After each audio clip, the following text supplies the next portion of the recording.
Welcome to the podcast. We do recover with Jared Miller, your host. And I'm Dr. Terry Sellers, your co-host. This is a podcast about recovery from addiction. We want to talk about what successful recovery can look like. Brought to you by Steps Recovery Center, Rise Up Subs, and the St. George Hilton Garden Inn.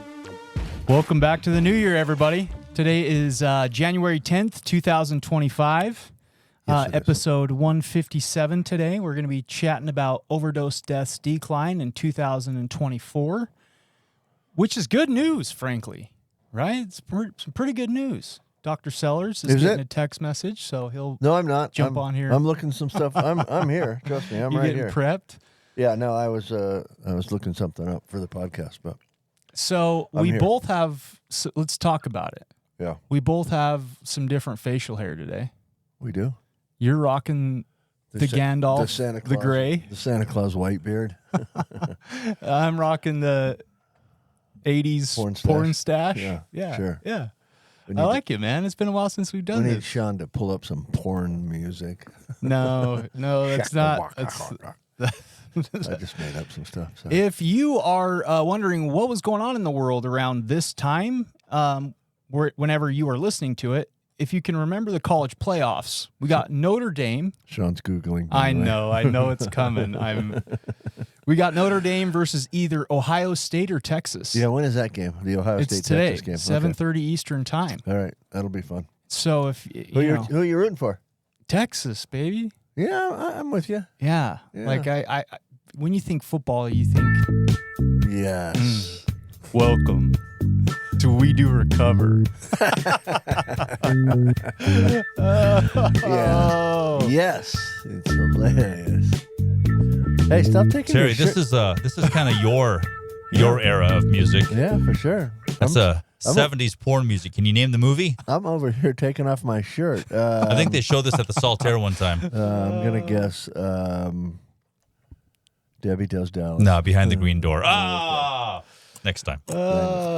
Well, if you were expecting a clean professional podcast, you Here definitely we didn't go. download the right one. We've lost our minds already. We haven't done one of these in a minute, so we've kind of lost our minds. It's good stuff. It's I'm good also stuff. eating on the podcast, which I think is probably not very kosher. Yeah, your caramel. Yeah, I'm chomping on Yeah. on whatever these things are. Well, Caramel bugles. while Sellers enjoys his caramel bugles, let's jump into our sponsorships. We're probably going to pull their donation after they Yeah, for hear sure. the first part of this episode. Unless we start soon, so let's go. Steps Recovery Centers is an adult substance abuse and treatment provider.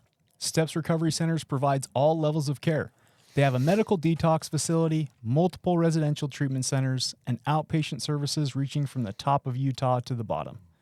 Recovery starts with you, and at Steps Recovery Centers, there is always hope. If you or a loved one is suffering, call them today at 801-800-8142 or visit their website at stepsrc.com to learn more. We appreciate them sponsoring this podcast. Wouldn't You're rocking your Steps Recovery Center sweatshirt today, hoodie. Bam. We used to call them sweatshirts when I was a kid. Yeah. Sorry. Yeah, we got white this year, which is kind of cool. Yeah, I like it. It's a good-looking sweatshirt. Good-looking hoodie. Sorry. This episode is also 157 brought to us by Rise Up Supplements. Rise Up Supplements is a nootropic line aimed at optimizing brain function and supporting mental health. They have two powerful blends. Mindful Mood helps decrease anxiety and enhance mood, while Mind Shift helps increase focus and optimize brain function. Place your order today at riseupsubs.com. Beautiful. I was just chomping on my... Yeah, how many bugles are you in? I'm about half a bag in. I didn't have much to eat I haven't had anything to eat today, really. Dude, no, yeah, it's fine. Chomp away. Yeah, I'm good. So, All right. how you been, man? Like, it's been a minute. Well, we had the holidays, yeah. Christmas. I've been pretty good. What did you guys do? overall. What did you and the wife do We for just Christmas? hung out. Like we had I know Melody did some cooking. well, for sure.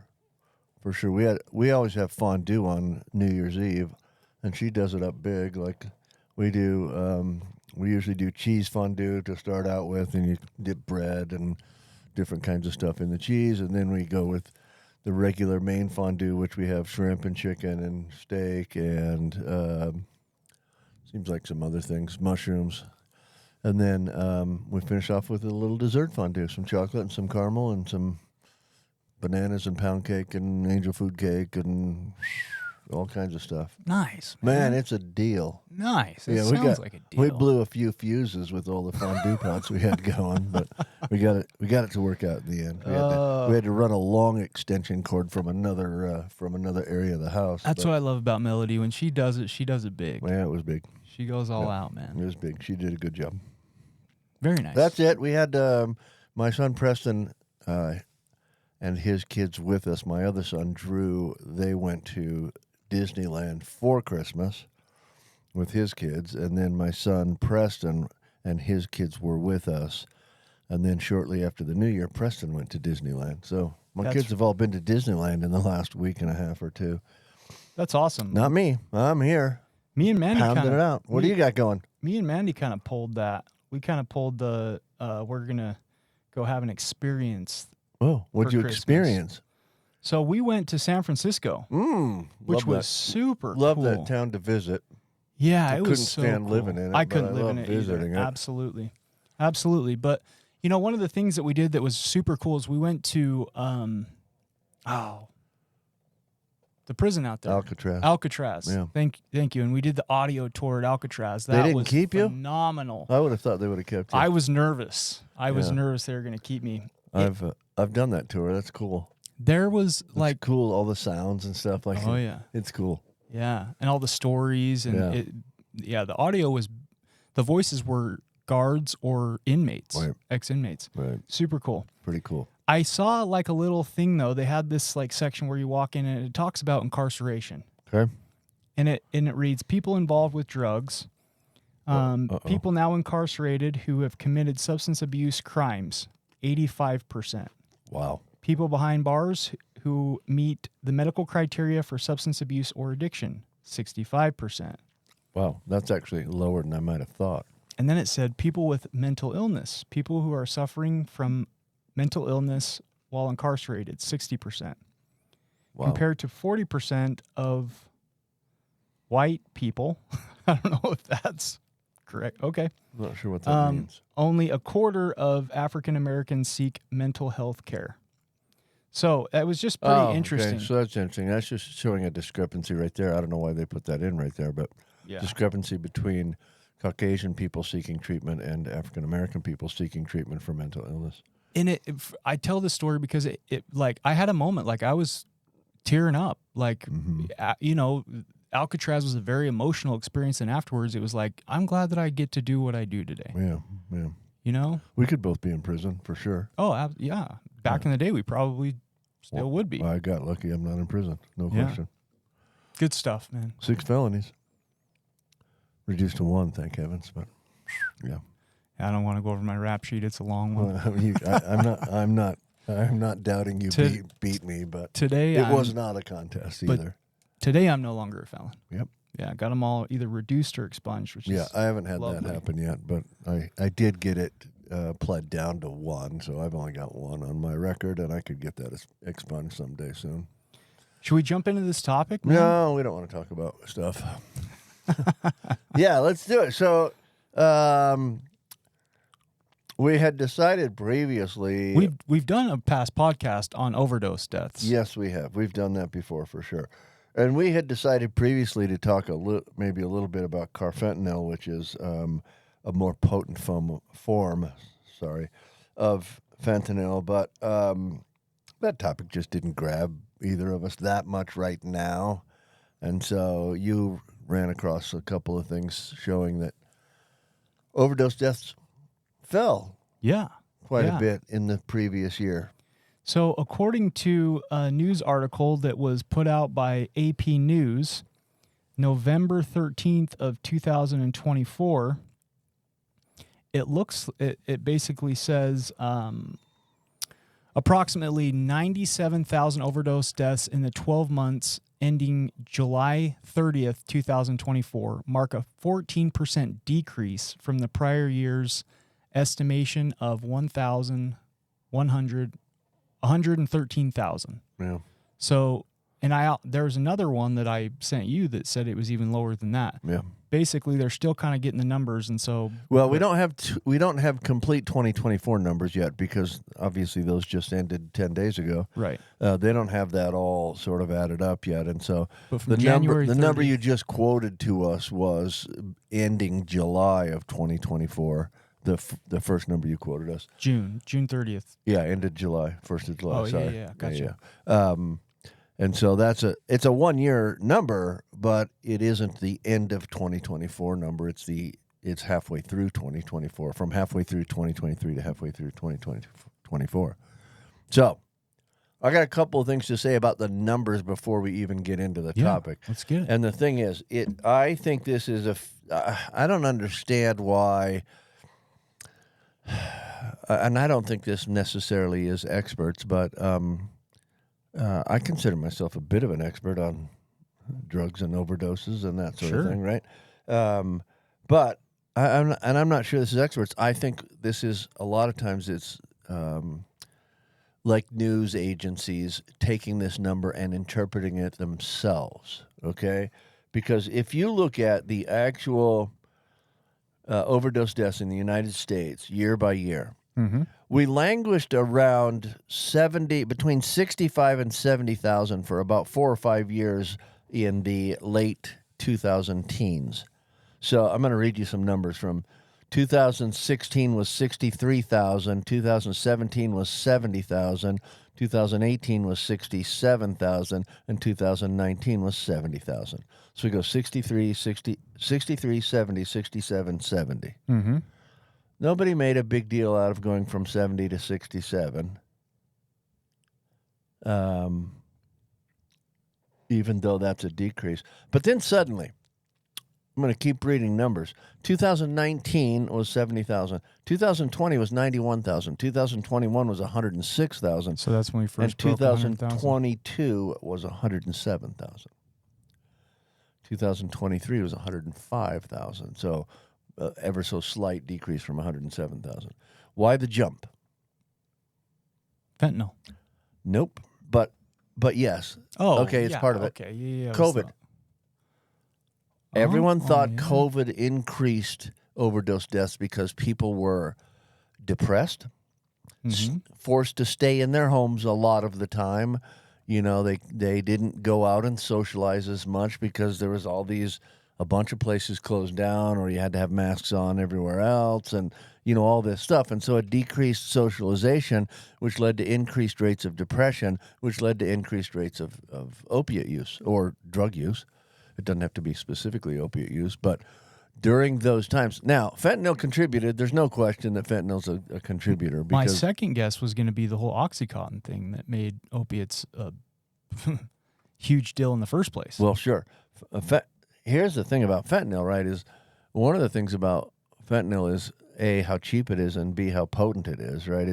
It's 100 times more potent than morphine. And, that was my drug of choice. Basically, it was morphine. I thought that was fairly potent, frankly. But fentanyl's way more potent than that. And people are sprinkling it in things that aren't even opiates, right? Right. You can now go out and buy a fake Xanax pill that's got some fentanyl in it. You can now go out and buy methamphetamine that has fentanyl in it. And so fentanyl has definitely increased overdose deaths through the years. And for the first time ever in the United States, methamphetamine deaths, this happened in 2021, I believe, 21 or 22, I can't remember which. Methamphetamine deaths overtook opiate deaths west of the Mississippi. Really? But the problem is the methamphetamine deaths are all related to fentanyl. Right. So sometimes they call it a methamphetamine death, but it's really an opiate death. Because it was laced with Suddenly fentanyl. there's fentanyl in methamphetamine where there hadn't been before. And the reason is it adds to the sort of potency of the drug and what it does to your brain. And it's incredibly cheap. So for dealers to cut some of that in doesn't cost them very much money, and it makes their product more potent. They're almost using it as a filler. Right. And we've done podcasts on this very topic about how people are dying before they even become addicted because of how potent fentanyl is. Right. People can use something with fentanyl in it, never being exposed to fentanyl before, and die fairly quickly, and they're suddenly dead. They weren't even an addict. They just were playing around trying a drug one time or a few times or something like that. Yeah, I saw a video as I was kind of looking at some content for this episode last night where California's still trying to make it manslaughter. They investigate it as if it was a homicide. Well, that's one of the things that's going on right now for sure is people are not only California, but California for sure, but their investigators now are trying to charge drug dealers with homicide for if it's a direct relation, right? Yeah, particularly to fentanyl, right, which is such a potent, deadly drug.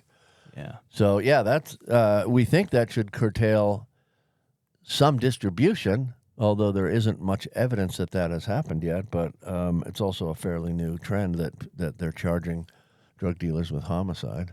I also think too that it's crazy. I think that it's directly related to. It used to be. Dealers back in the day was like a person and a face and a location. And nowadays it's moved to social media. It's moved to, these different platforms where people can just order it. So you don't even have to, like there's some pretty tragic stories about young kids out there that are on Snapchat that are basically buying these pills and getting them in the mail. And so it's crazy. It's like the potency mixed with basically, the detective was saying it's essentially easier to get fentanyl than it is to go get an ice cream cone.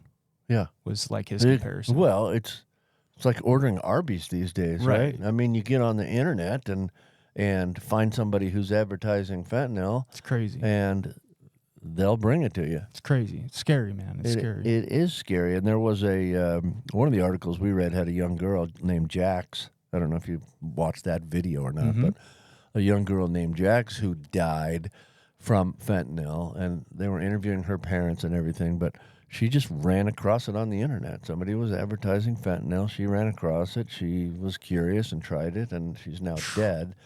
They're actually trying to find that drug dealer and prosecute them. I think they found him. I think they're trying to prosecute him for homicide or manslaughter, one of those charges. Interesting. I didn't see that they had found him. I knew they had found a few people, but I know they were charging one lady in California for homicide. We did a whole episode on that. Yeah, for sure. It's interesting. So you mentioned, and I love that. It's great stuff. You mentioned the impact of COVID and how that kind of had an effect on social behaviors, things like that. So what do you think? But I didn't finish that point. Thank you for pointing that out, because it turns out I have ADHD and I don't finish my points all the time. One of the things that I think we're seeing is, so we kind of hovered along, right, at 60 and 70,000, and then all of a sudden we climbed into 100,000 over a course of just a couple of years after being stuck at 70,000 for 4 or 5 years. We climbed into 100,000 range over just a couple of years. Yeah. And that artificial sort of climb was at least partly related to COVID, which is not as much of a concern anymore. And so everyone's saying, oh, great, overdose death rates are declining. Well, it is great. That's great. No question. We don't want anybody to die.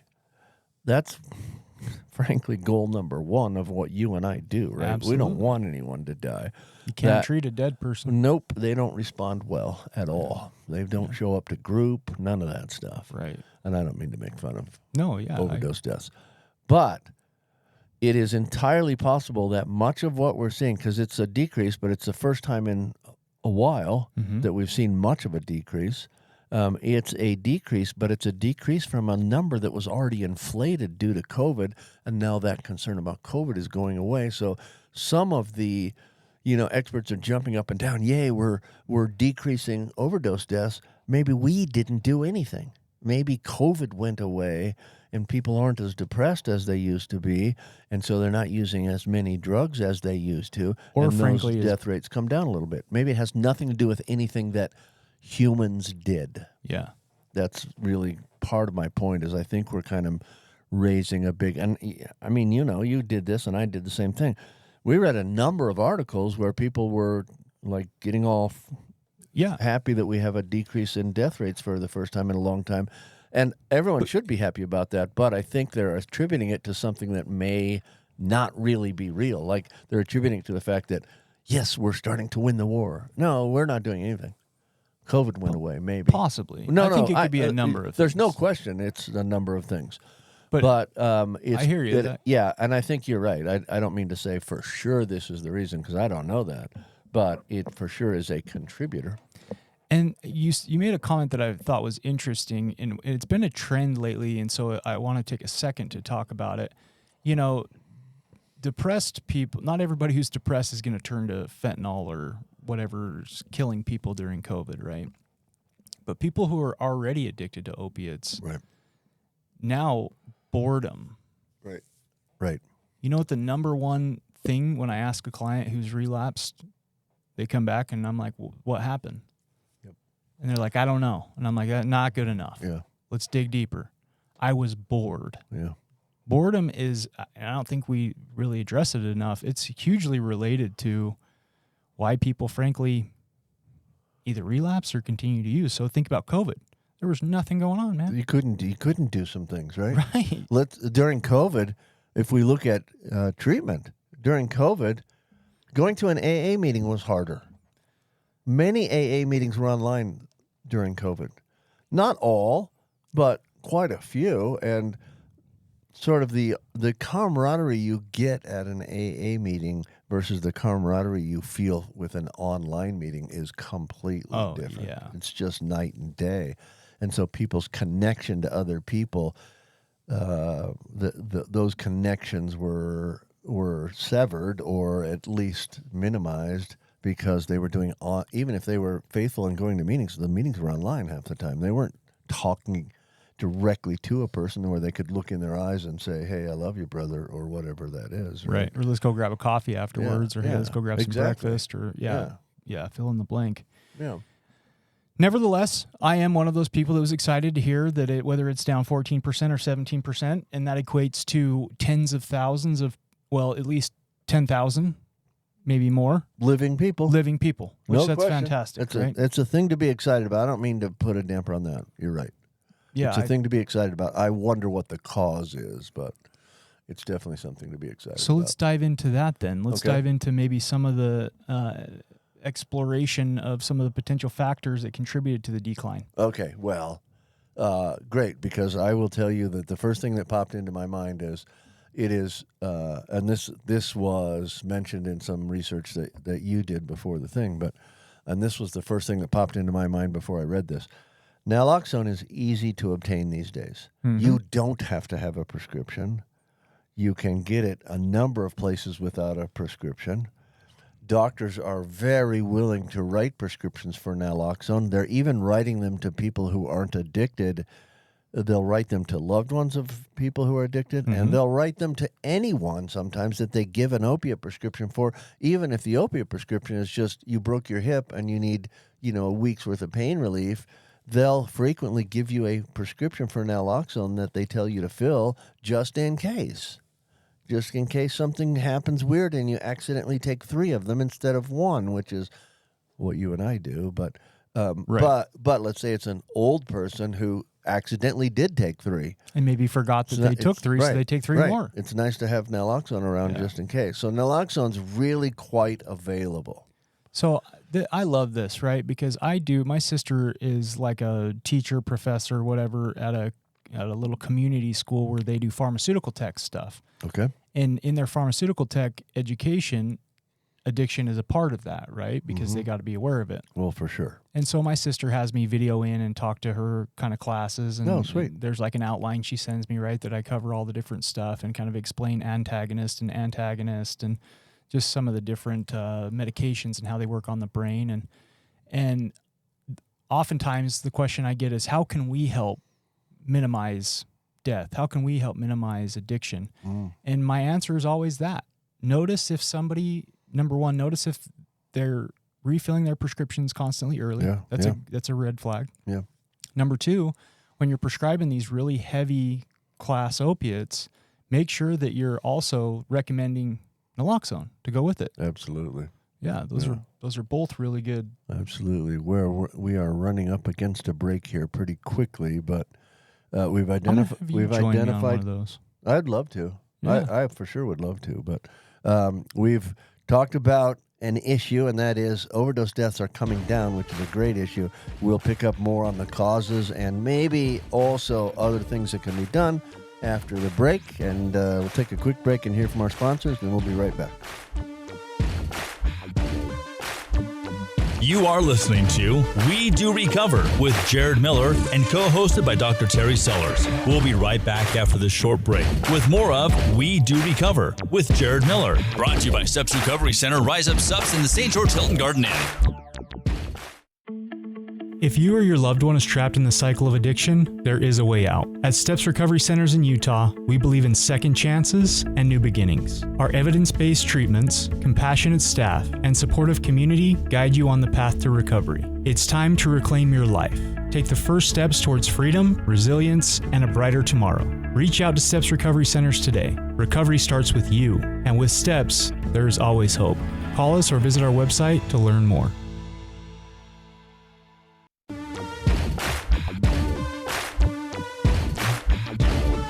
We welcome you back to We Do Recover with Jared Miller, co-hosted by Dr. Terry Sellers. Brought to you by Steps Recovery Center, Rise Up Subs in the St. George Hilton Garden Inn. And now with part 2 of our podcast, Jared Miller and Dr. Terry Sellers.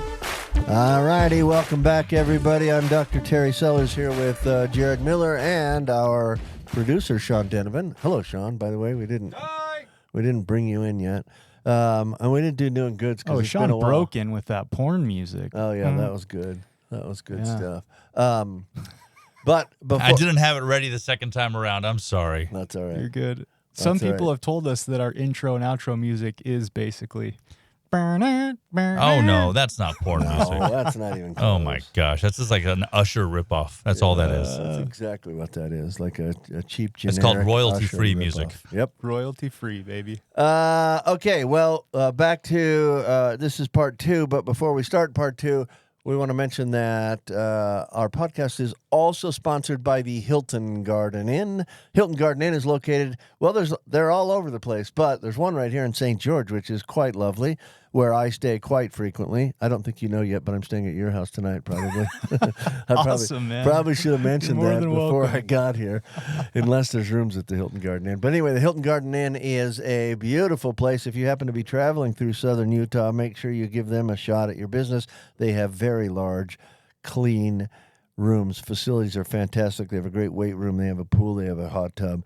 The food is excellent. The staff is incredibly friendly.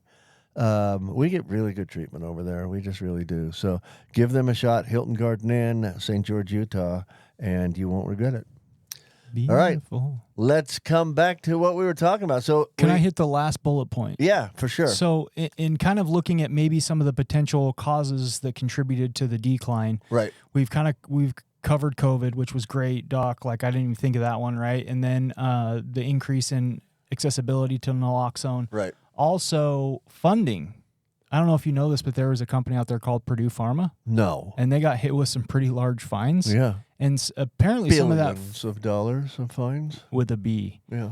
Apparently some of that funding has been repurposed to help Treatment efforts. basically, like combat this pandemic that it caused, Yeah. right? Some of the funds went to, building facilities, and some of it went to, it got distributed to states, right? And the states could kind of do some of what they wanted to with it, but it's increased access to treatment. Mm-hmm. It's increased access to naloxone.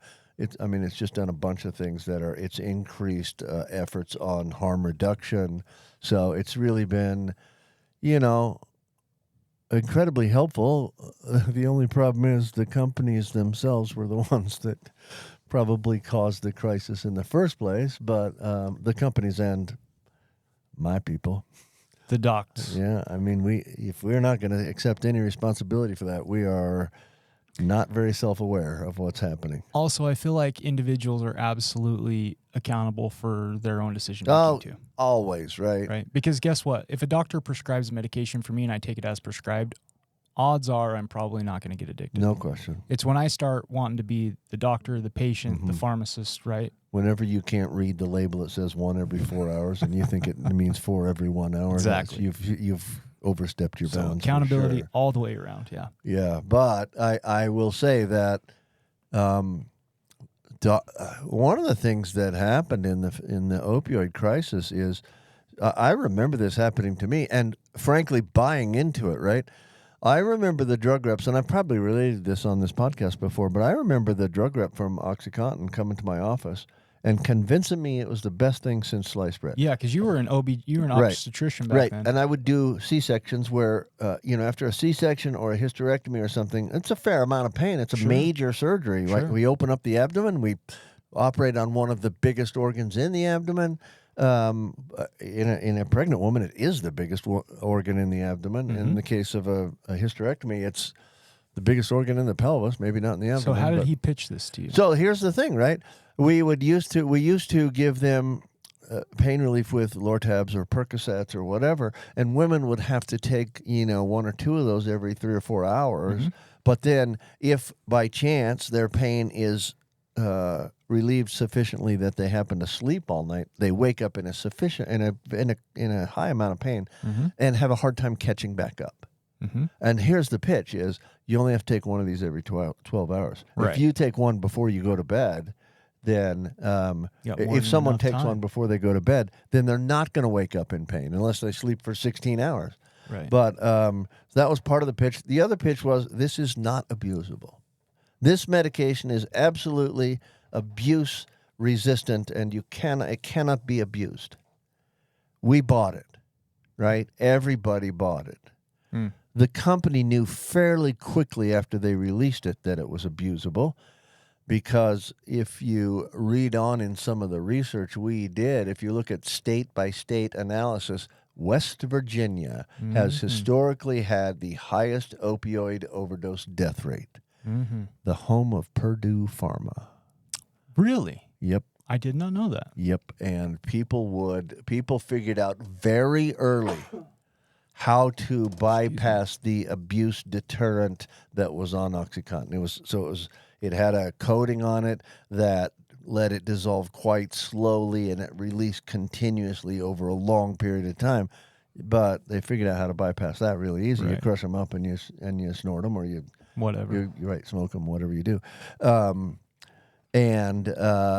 So West Virginia was flooded with these pills because that's the headquarters, basically. And death rates in West Virginia from opiates have been the highest in the nation for a very long time.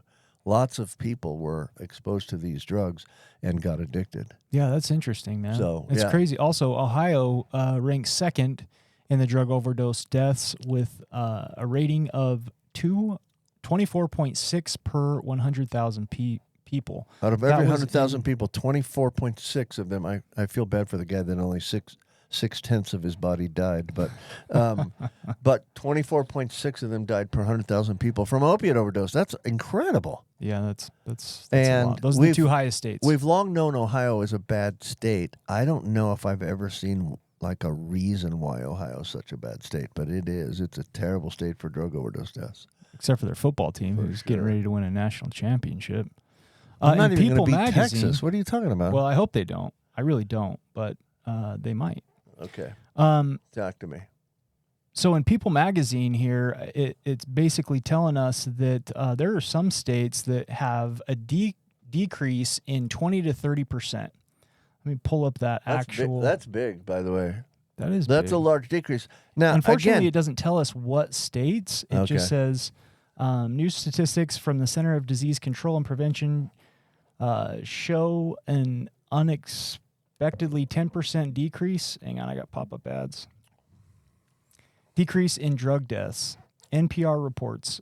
Additionally, experts expect an even larger decrease when the data from the state level is updated. So in other words, they're still kind of waiting from 2024 for the update, as this podcast is only coming to you 10 days into November. Where's the spot where it talks about the 20 10 to 30%? days into January. Sorry.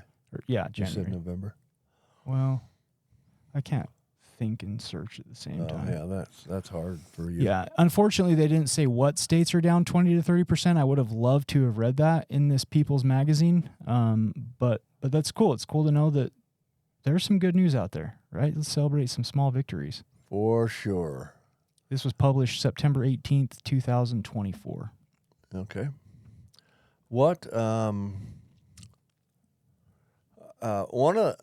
one of the things they also pointed out in some of the research we did is things that they talked about emerging concerns, things that are coming on the horizon, right? They talked about how some states have had dramatic decreases. Now, again, I'm going to caution. I think this is I don't think it's because of anything that we did necessarily, although I'm sure it helped a little bit. But I'm going to point out, I think this might also be a bit of a fluke. We may see increases this year again, right? I mean, if you look at the fluctuations between 2016 and 2020, they dropped 7,000 one year, and nobody made a big deal about it. So all of a sudden, this is a giant deal. I'm coming across all wrong here. I get why a decrease in death rates is a big deal, but it may not be a real statistic. It may not be like due to something, and it may not be sustainable. I hate to be this guy, but be the guy. It was an election year. Interesting. Interesting. I'm just saying, right? That just kind of came to me like, interesting. It was an election year. Okay, you want to talk about deporting Elon Musk now, too? Sorry. But you know what? The other thing, too, is I want to keep this an optimistic episode, right? Like, the rates are down. The numbers that have been reported from the CDC, which I feel like is a trusted source. Well, the numbers are down. That's not in debate. That's not in debate. And the numbers awesome. being down is a great thing. That's also not debatable. A lot of people, though, are saying from these major health organizations like the CDC, and there's a ton of them out there I read about, but they're NIH, actually NIDA, yeah. Yep, thank you. They're actually saying like this is good, and yet like let's don't take the foot off the pedal. Well, sure. Great. Because that can lead to a spike again. Right. A lot of people are concerned that this decrease is going to say, yeah, all of a sudden we don't need to devote as many funds to treatment because we're decreasing now. Or spread the education. That would be a terrible naloxone. reaction to this Right. decrease right here. Yeah. Is to take the foot off the gas. That's what a lot of these health organizations are saying is like, yes, this is a win, and that's good. And at the same time, like, let's keep going. Let's continue. Let's keep moving. Right? Let's keep pushing harder because the number of 0 would be a really lovely number to see one day. One of the scary things. We're not going to see that, but yeah, it would be a great number to see. That would be. Or even just back down to the 60s. That would be fantastic. Right. You know what, though? I do feel like, and I get you're saying it could be completely not related to anything that necessarily we're doing. Right. But I think I have some clients, and again, these are people who were just sometimes yesterday in active addiction. Sure. That will tell me one of my non-negotiables, because we'll talk about non-negotiables, and they're like, oh, I even had non-negotiables I didn't know at the time, and I didn't call them that, but some of my non-negotiables when I was using was I wouldn't touch fentanyl. And it's like, and I hate to be the guy that's, a harm reduction standpoint, that's phenomenal. Great, sure. Right? It's better than touching fentanyl. Right. Heroin's not that much better, and frankly, a lot of fentanyl's in heroin, but as far as like the blues and some of these the pressed synthetics, pills that we know are fentanyl. Right. Carfentanil, right. which you sent me an article on that started this whole We thought rabbit. about talking about carfentanil. Carfentanil, I'm just going to briefly hit on this topic, but carfentanil is an analog of fentanyl. It is 100 times stronger than fentanyl, which is 100 times stronger than morphine. So it's 200%. So very little. Like 100 times 100, not 100 plus 100. Oh, 100. Yeah. So it would be 10,000 times stronger than morphine. Very little carfentanil is needed to kill people. Yeah, and that's scary, coming from also over the border from Mexico, primarily in this part of the country. And carfentanil is cheaper than fentanyl because you need so little of it to give somebody a gigantic buzz or kill them. That's scary. I get a sick so feeling in my stomach. That's a really scary thing. One of the stats that was quoted is carfentanil-related deaths increased by over 720% between the first half of 2023 and the first half of 2024. That's incredible. 720%. 7 times as many carfentanil-related deaths in 2024 as there was in 2023. Yeah, and that was from Health News. The CDC deaths from a rare drug 100 times more powerful than fentanyl are on the rise. It was published January 3rd of 2025, so that was only a few days if you ago. read down from that, it says carfentanil is over 100 times stronger than fentanyl and 10,000 times stronger than morphine because fentanyl is 100 times stronger than morphine. So that's 100 times 100, so it's 10,000 times as strong as morphine. I thought morphine was a very potent drug for me. It's potent enough for you? It's potent enough for me to keep me hooked for a decade. I can't imagine what would have happened if this stuff would have been around. I was afraid of fentanyl early in my career, not because it was accessible to people, it just wasn't, right? Okay. But what happened is I knew that fentanyl was used sometimes in surgery by the anesthesiologist because it's potent, but it also has a very short half-life. It wears off quickly. They don't want to give this pain reliever to somebody that's having surgery and then have it last for 12 hours so they don't wake up after the surgery for 12 hours, right? So they use short-acting drugs, and I knew that they used that, and I knew it was more potent than morphine. I'm not sure if I knew exactly how much, but something happened to me in my residency. I was in residency, and I was doing a surgery rotation. In residency, you just kind of do a little bit of everything so that you get exposed to a bunch of stuff. But I was on a surgery rotation, and I went into the surgeon's lounge, and there was a resident from India. I wasn't the first guy to discover this, but I was early, who was laying in the locker room dead with a syringe in his arm, a needle in his arm, full of fentanyl. He had gotten a hold of fentanyl and died. Wow. Now, the way to get a hold of him, he was on an anesthesia rotation, and the anesthesiologist carry around this box of stuff that has everything in it. One of the things in it is fentanyl. And this kid had gotten a hold of some somehow and overdosed, and I talked to some anesthesiologists at the time, and they were telling me how potent fentanyl is, and I'm like, but then I had this visual... reinforcement of how potent it was. And so I was always scared of fentanyl. If it had been around, I doubt I would have touched it. But nowadays, you don't have a choice. If you buy heroin, you're getting fentanyl, probably. It's crazy. If you buy meth, you're getting fentanyl. Yeah, it's crazy, probably. man. It's crazy. So, yeah. Well, especially if it's like something like carfentanil, right? The funny thing is the people that are using these aren't taking them... sending a sample to the lab to find out what's in it. Right. So it's basically, we're playing Russian roulette these days because these drugs have gotten so potent that we're playing Russian roulette. It's interesting because it's interesting that you mentioned that, though, because they are now starting to make tests where you can test if there's fentanyl in your drugs. Beautiful. It's not being used widely, but some people are starting to use that to make sure they don't get to make sure they don't get something in it with fentanyl that they didn't think had fentanyl. I've actually helped put together harm reduction kits, and part of them were fentanyl testing strips. Yeah, yep. I believe that. But that brings an interesting point about fentanyl-related deaths. So some of the rise that I quoted from 2016 to 2020, and then the rise started in 2020, part of that rise was COVID, but a part of it was what you said, fentanyl. Fentanyl started hitting about that time as well. It's definitely part of that thing, right? Well, now, anyone out there using opiates, if they're buying them off of the street, they've been exposed to fentanyl. So the rate of overdose death from fentanyl are likely decreasing at least slightly because people aren't experiencing fentanyl for the first time as often, because if they've been using opiates, they've been using fentanyl for a while. Yeah. So, and the scary thing about most fentanyl deaths are from people that have never tried it before.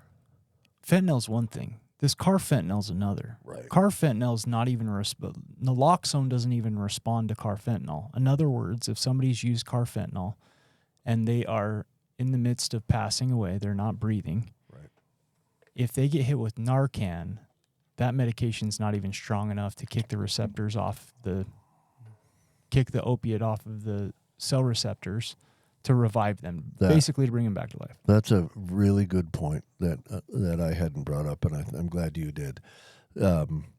It takes multiple doses of naltrexone or naloxone to overcome the effects of carfentanil and even fentanyl now, but it takes multiple doses sometimes, and the fentanyl doesn't go. So when you use a drug like naloxone, right, what it does is it gets into your brain and it binds to the opiate receptors, but it doesn't make the fentanyl or the carfentanil go away. It's still there. Yeah, it's still circulating through the blood. Right, and every time, and when things bind to a receptor, they don't stay there forever. They bind, and then they fall off, and then they rebind, and they fall off. And every time a naloxone molecule falls off of an opiate receptor, if there's fentanyl nearby, it'll bind to it. And so not only do you have to use multiple doses of naloxone because of the potency of carfentanil or fentanyl, you also have to use multiple doses because eventually it starts to wear off and you got to do more because the fentanyl's still there. Well, the thing that I think is crazy is in 2014, when I almost passed away from an overdose, I was hit. Again, I wasn't conscious, but I was told that the guy in the ambulance said it took 3 Narcan pens to bring you back. Right? And that, to my knowledge, was, I hate saying this, just heroin. When was this? 2014. Yeah. Right? So I doubt probably was just heroin. Right. And probably wasn't fentanyl. So this stuff is super scary. That's why we're seeing the death rates that we're seeing. Also, I wanted this to be an optimistic podcast. Like they're declining, so that's good, right? It is. But it's also the reason I feel like it's important to talk about this is any change starts with awareness, right? You have to be aware of something. Sure. We have to acknowledge that it's a problem, and then we have to be willing to try something different or be part of the solution. Right. Right.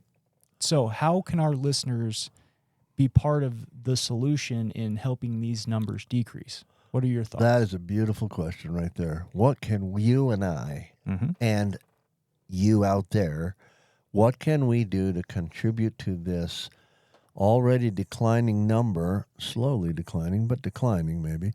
What can we do to make that accelerate faster or at least keep moving in that direction? So the first thing that pops into my mind is naloxone.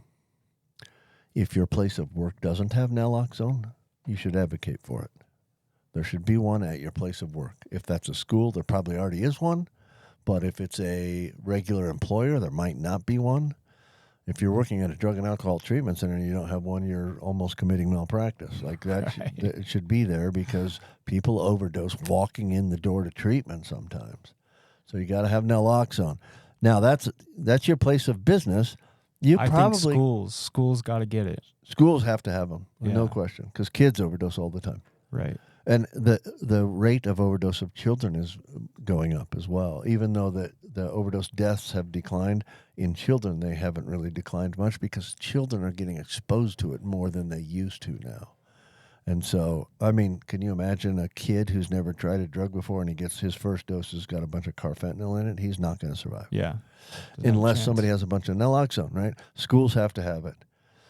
Teachers should carry it, but the schools for sure have to have it. If you have a loved one who has been addicted or is addicted to... Or frankly, just on opiate prescriptions. Right. Heavy opiate you should have naloxone. You can have it in your house. Anything above a Percocet or an Oxycontin, you should probably have. Well, and think about it. A lot of people will say, well, my brother's a meth addict. They're putting fentanyl in meth. Like, it doesn't matter that he doesn't have to be an opiate addict. They're cutting fentanyl into fake benzo pills now and fake and methamphetamine and that sort of stuff. I also think public transportation. Oh, excellent. In the video that we were watching. Oh, yeah. We watched a guy. There's a video that we watched a guy die on a bus. His buddy's sitting next to him, and the guy takes a hit of this carfentanil. I think it was the carfentanil. And yeah, I don't know either. And frankly, he slumps over, and the guy says, and this is where he dies. His buddy just thinks he passed out, so he's just holding him up. He died in 30 seconds. He died. Yeah. Yeah. So frankly, I think public transportation would be a good, a good source. So just more widespread use, knowledge, and having physical access to naloxone. And it's easy to do. You can go to your pharmacist and ask for it. They'll charge you, but they won't need a prescription. And I know this is a long shot, but I think some of the social media platforms that people are doing either sex acts or drug trade, Snapchat, frankly. I'm not a fan of Snapchat. I'm pretty open about that. I don't have it. My wife doesn't have it. My friends that have it, I make fun of them, right? Because I'm like, the only thing that's good for is drugs and nudes. Right. And I get that people have an opinion, and that's okay. Hold on, I'm downloading Snapchat real quick. People can disagree with me. I'm sorry, I'm not. People can disagree with me, right? But frankly, I know that's a long shot. Okay, I also think just having conversations. Yeah. Here's I think awareness. I think a lot of times when people, here's my thought. I can see people who don't know about this dying the most. In other words, the drug user who's been using for 10 years and he's been in maybe some treatment and he knows how, right? Because we do psych education on this stuff. Right. Who knows how dangerous this stuff is. If they do use it, they're going to be way more cautious than that person that goes to a party and is handed a blue pill or whatever and has no idea what that is. Yeah. That's the person in my mind that's going to die. I want to hit one thing. We got 20 seconds left, but if you need more information or assistance, the SAMHSA helpline is 1-800-662-HELP. Give them a call if you need any more. Thank you for listening, and we'll be back next time with We Do Recover with Jared Miller. It's been fun, Doc. Yeah, thanks, buddy. Thank you for joining us today on We Do Recover with Jared Miller. Help us spread our message of hope. Like, comment, and share. If you have any topics or ideas for future shows, please share that on our Facebook page. That Facebook page is We Do Recover with Jared Miller.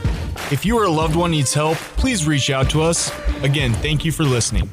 Brought to you by Subs Recovery Center, Rise Up Subs, and the St. George Hilton Garden Inn. The views and opinions expressed on this podcast do not reflect those of its sponsors. This has been a production from A Podcast Studio.